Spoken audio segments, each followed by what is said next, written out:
Hey friends, we have now just surpassed 1 year of the COVID pandemic. And while things are beginning to ease, and there is light at the end of the tunnel, we haven't turned the corner just yet. In fact, our momentum is starting to regress in some states, where COVID protocols have eased and people are becoming too lax.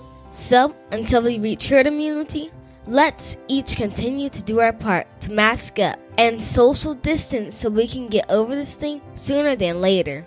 Now, this is National Autism Awareness Month, and we always like to bring attention to a good cause when we can. So for our next couple of episodes, we'll try to focus on how people with autism lead functioning lives in spite of their disability. Enjoy!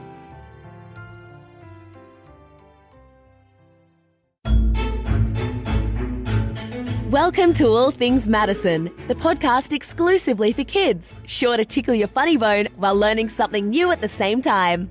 You'll hear from talking bears, laughing unicorns, and farting sloths. Excuse me, announcer lady, but it ain't that kind of show. Are you sure? Yes. I'm the producer. That's the thrifty little diva show you're talking about. You know, the other one. Okay then, on that note, here's your host, Madison Lauren, and her dad. Oh, right, let's see here. And her super smart, hilariously funny, best of best dads, Mr. Durante Smith. Please enjoy the show. Hey friends, welcome back to my show. If you're a new listener, this show is about interviewing people with cool jobs, funny skits, going behind the scenes of some of the most fabulous places, book reviews, movies, and more. And then there's the goofball, my dad, who pops in from time to time too. Each week is something different and something new, and supported in part by Kids Listen. And if you'd like to support us, you can simply go to patreon.com/allthingsmadison. We'll be updating the page soon. Oh, and be sure to click the subscribe button, like now. Now on to the show. This week, I'm talking to a close friend of the family, Miss Tracy Elliott Ahearn. Miss Tracy is a marketing director and has a son, Wesley, who has autism. Despite Wesley's challenges by going through the school system, he knew he wanted to do more when he graduated high school. Even in the midst of a global pandemic, both Tracy and Wesley set out to make his dreams possible. And we'll learn how right after this break. We'll return in just a moment. Mystery Recipe is a kids podcast about cooking from America's Test Kitchen Kids that is jam-packed with trivia, science, and of course, food. New episodes come out on Monday, Wednesday, and Friday. Each week features a different kitchen ingredient. And for each season's grand finale, we'll use all of the ingredients for a recipe cook-along. The recipe is a mystery. Will you be able to guess what it is? Listen to Mystery Recipe today, anywhere you get your podcasts. And keep on cooking. And now back to the show. Hi, Miss Tracy. Hi, Wesley. Welcome to my show. Thank you for having us. Thank you, Maddie. I'm so excited to have you here. It seems like I've known you forever. Oh, well, I have known you for your forever, and it's been a blink of an eye for me. You have grown up so fast. I've known you since you were just a bump in your mommy's tummy. So you mean since I was a baby? Yes, ma'am. So let's begin with Wesley. Tell my audience a little about yourself. Like, what do you like to do? What's your favorite video game? And how do you like college so far? I like college. College is going over pretty good. My favorite game right now is Assassin's Creed Valhalla, and I like to watch videos and read comic books. What about the video games you like? I like how it uses history as a base for the game. I like the action, the combat, the characters, the story of it as well. What do you like about the stories? I like how it kind of intertwines with real history throughout, but still its own thing as well. Like it'll use people from real life in the game, but still not be tied to history so tightly it can't break away. Very cool. Miss Tracy, what were early signs that you saw when you realized Wesley had autism?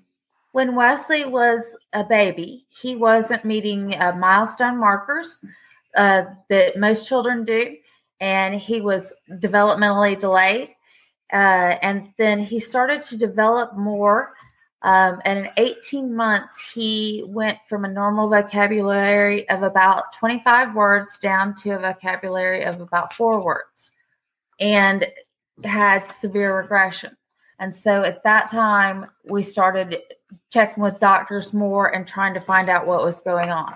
But they don't diagnose a child until they're 3 with autism. So what happened after the diagnosis? Well, this was going on. He's almost 23 now. So they didn't know as much then about autism as they do now. And so we were kind of bounced around to different places, and we tried different methods to help him with being able to fight back against the delays and to move forward and progress. So for my audience who doesn't know what autism means, can you explain for them? Autism is a spectrum disorder, and it can go from someone having learning disabilities and twitches, or tics, things that they do like skin picking or things like that, to severe and profound, where somebody is in a wheelchair and unable to articulate and communicate. They may not be able to speak, or there's high functioning autism where they call it Asperger's. And those people a lot of times are just absolutely brilliant and able to think of things differently. Autism is a way that people see the world differently than the average person. They a lot of times don't like social interaction. They don't like people touching them. They have a bubble that they have around them that they don't want people to get in their bubble. And it makes them nervous and anxious a lot of times. And so it's hard for them a lot of times to learn in a group setting, like in school, when they have people that are in their bubble. That makes it so their mind can't focus on what the teacher is saying. Does that make sense? It makes sense. So how did he make the adjustment when he went to school? We started out slowly. I found a kindergarten that he could go to where it was only half day, so he wasn't overwhelmed, because autism also involves so many sensory issues, and you'll get sensory overload. So he wasn't so stressed out, like being there all day long.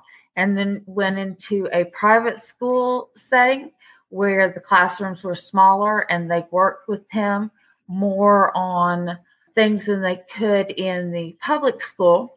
I homeschooled for a couple of years, trying to make the adjustment. And then he went into the public school system as he got a little bit older, so that he could get services that weren't offered in the private school that I was paying out of pocket for, like physical therapy, occupational therapy, speech therapy, so that he could help to deal with some of the issues that he was having without having to be medicated.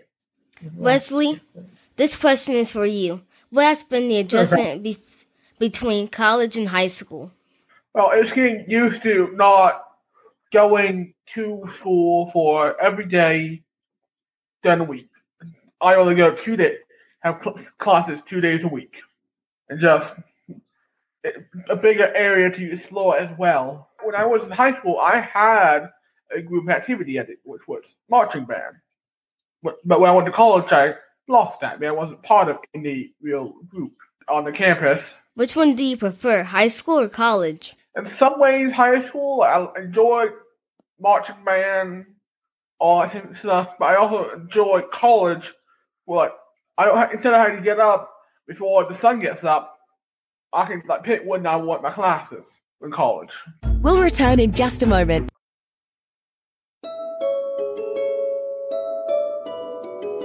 In the beginning, everyone was nice. But over time, so slowly that no one could say when it started, the fairies and the ponies got mean. Rumors spread across the land that they were to blame for various things gone wrong, things gone missing. And before you knew it, it was common knowledge that the fairies and ponies were bad. Beatrice knew this better than anyone because, although she couldn't prove it yet, she knew that the fairies and ponies had stolen her egg. And stealing a dragon's egg, in Beatrice's opinion, was going too far. But to confront them, she would need the help of a knight. To find out what happens next, please subscribe to Fairies and Dragons, Ponies and Knights on your favorite podcast player.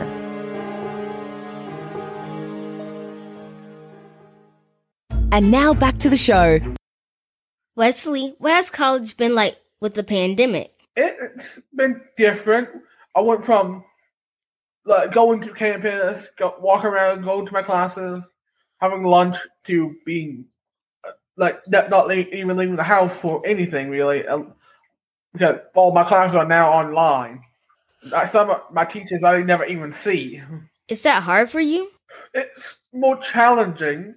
Yeah, I do prefer. I think it helps me learn better when I'm in person at the classes. Do you like being home more with your mom?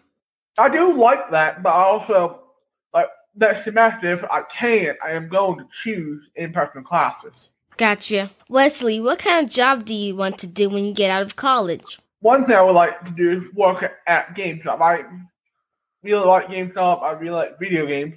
And I wouldn't mind becoming a video game tester, all that type of stuff. But I want to end up working on video games, making stories for the games.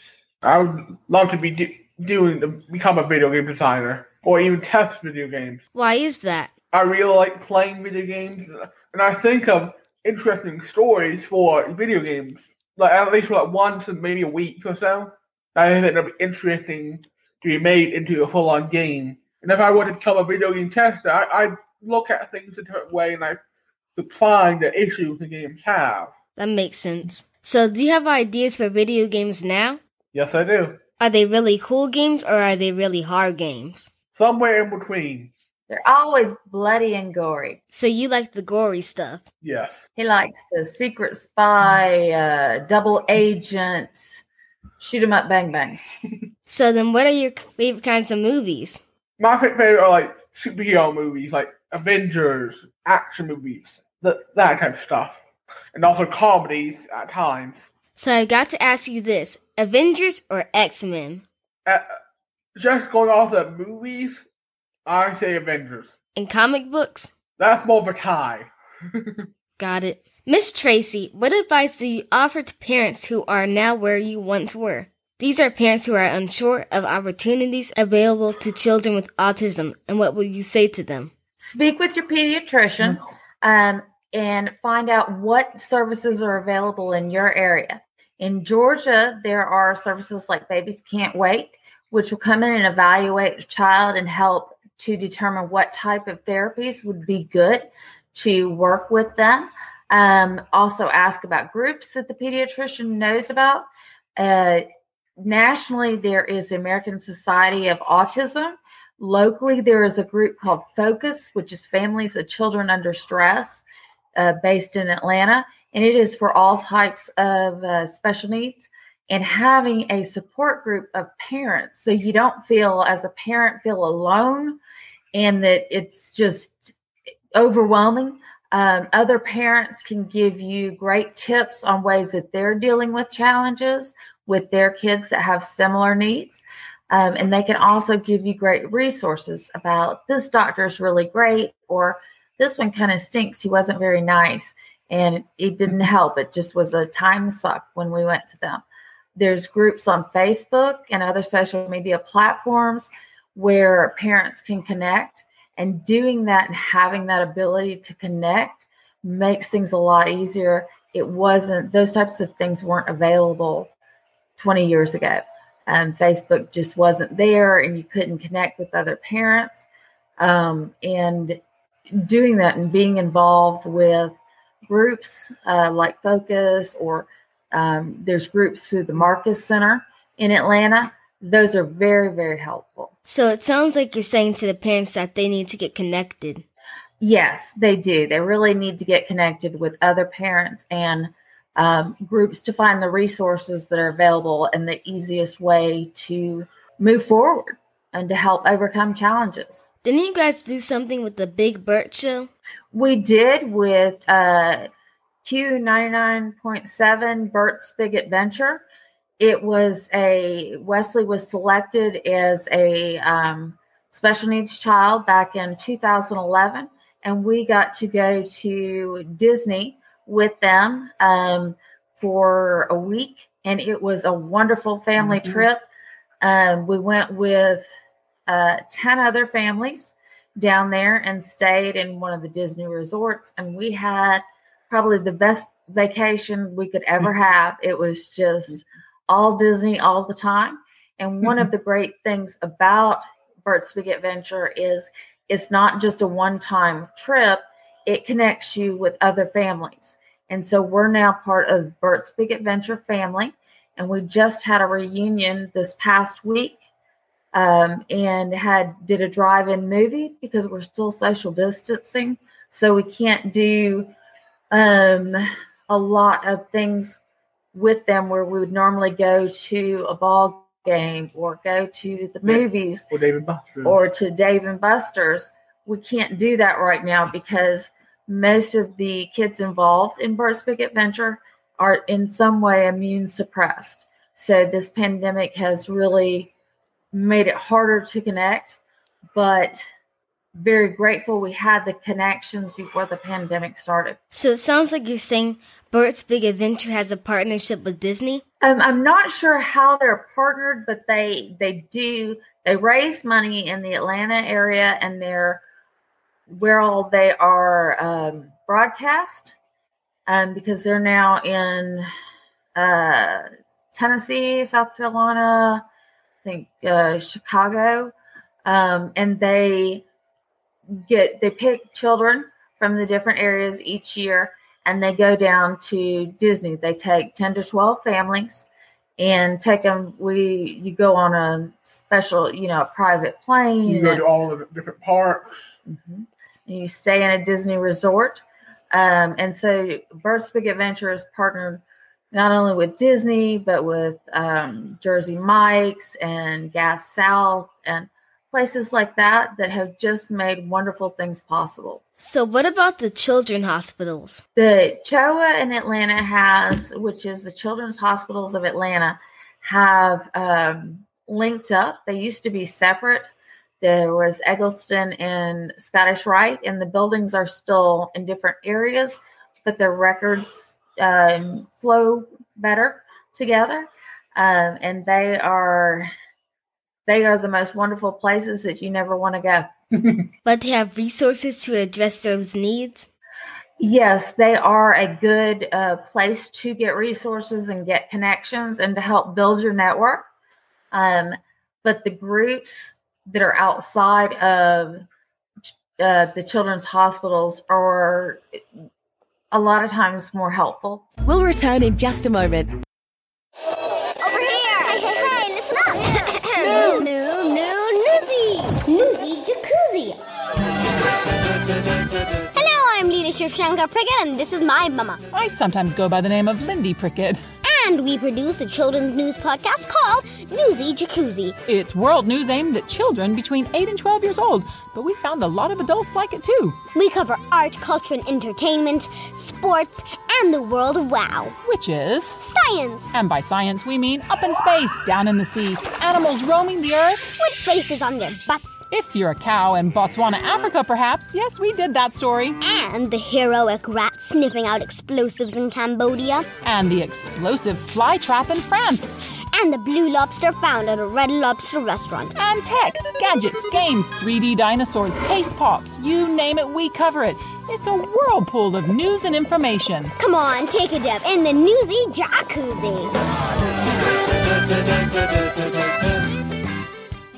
And now back to the show. Wesley, what do you want to say to other people with autism who are not as brave as you? I say it's good to have people who love and care about you to help you get through challenging times. And I recommend to anyone going into high school especially, find a group to be a part of.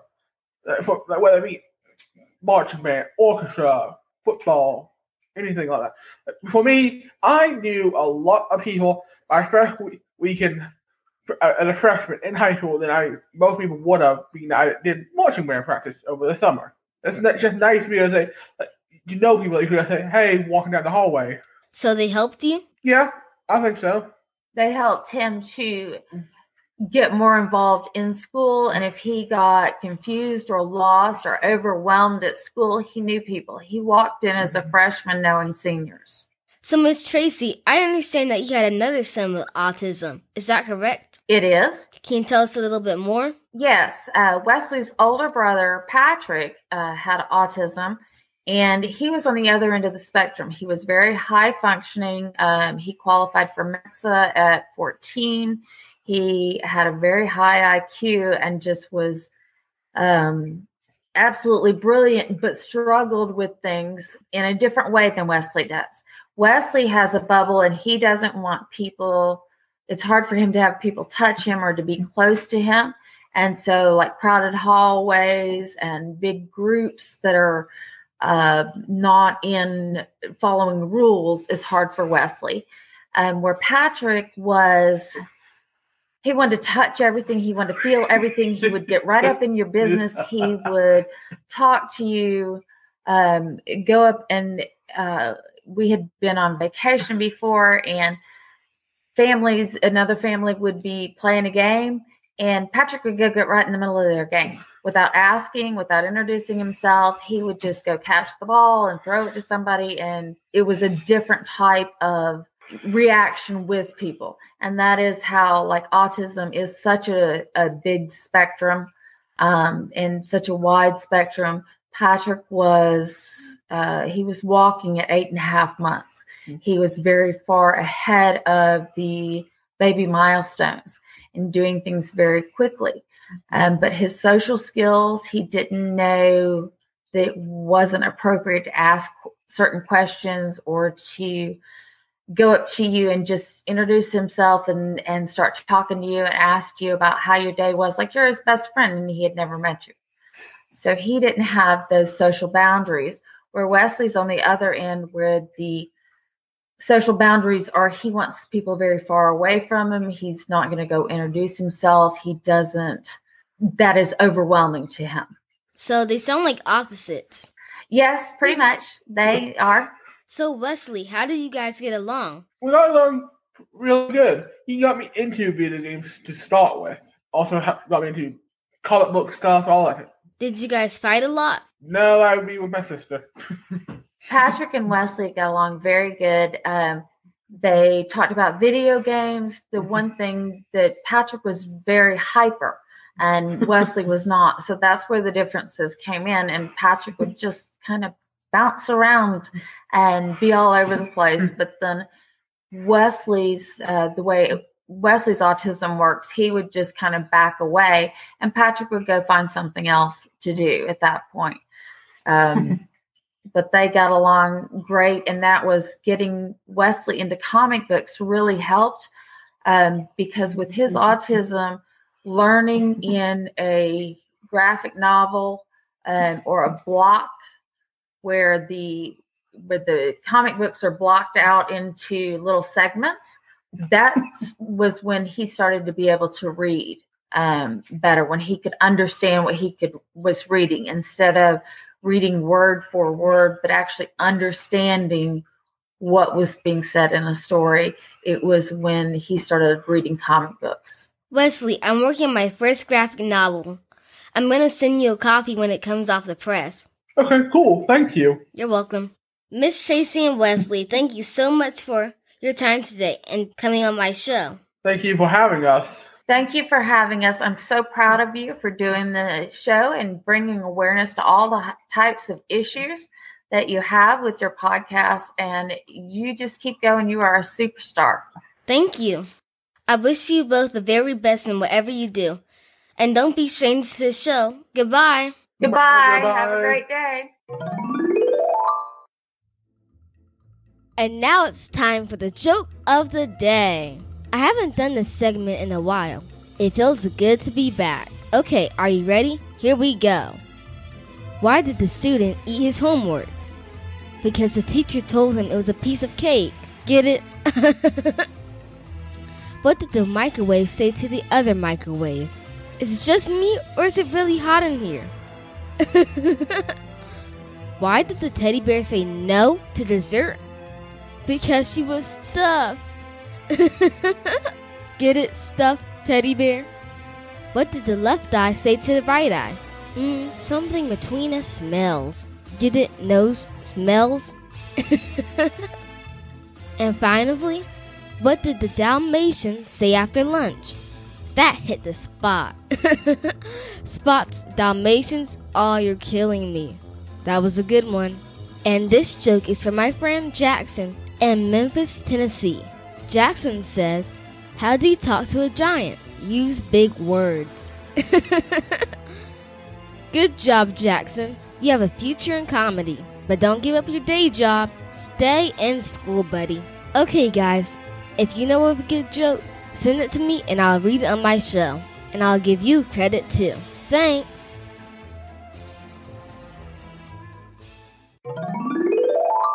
And now it's time for the word of the day. The word of the day is inclusion. Often when people discuss autism, they mention words like diversity and inclusion. Inclusion means the practice or policy of providing equal access to opportunities and resources for people who might otherwise be excluded or marginalized, such as those who have physical or mental disabilities, and members of other minority groups. Delta Airlines' latest policy strives to promote diversity and inclusion, which just means including groups of people who are traditionally left out. The word of the day is inclusion. A special thanks to our friends, Mrs. Tracy Ahearn and Wesley, for coming on our show today. If you would like to learn more about autism, we recommend you check out autismspeaks.org. Thanks for tuning into the show. I never want to take you for granted, so just know it means a lot. Now, people are asking, where can they find my stuff? If you're looking for the coolest tees, hoodies, accessories, and more, you can just go to shopmadisonlauren.com and you will find everything there. Now, do me a favor and take a moment to hit the subscribe button under this episode or video. That way, you'll be notified when each new episode comes out. And if you enjoyed the show, kindly leave us a 5-star rating and a short review if you have time. This lets other moms and dads know they too should download it for their munchkins. Okay, on that note, I'm out. Thank you for listening to All Things Madison. Kindly take a moment to subscribe, leave a comment, and rate the show so that our participating partners know you are following along. You can get your Madison Lauren graphic tees at shopmadisonlauren.com or follow her YouTube channel at All Things Madison. This production was brought to you by Infinity Global Media Group LLC. Contact us at smith.durante@gmail.com for bookings or more information.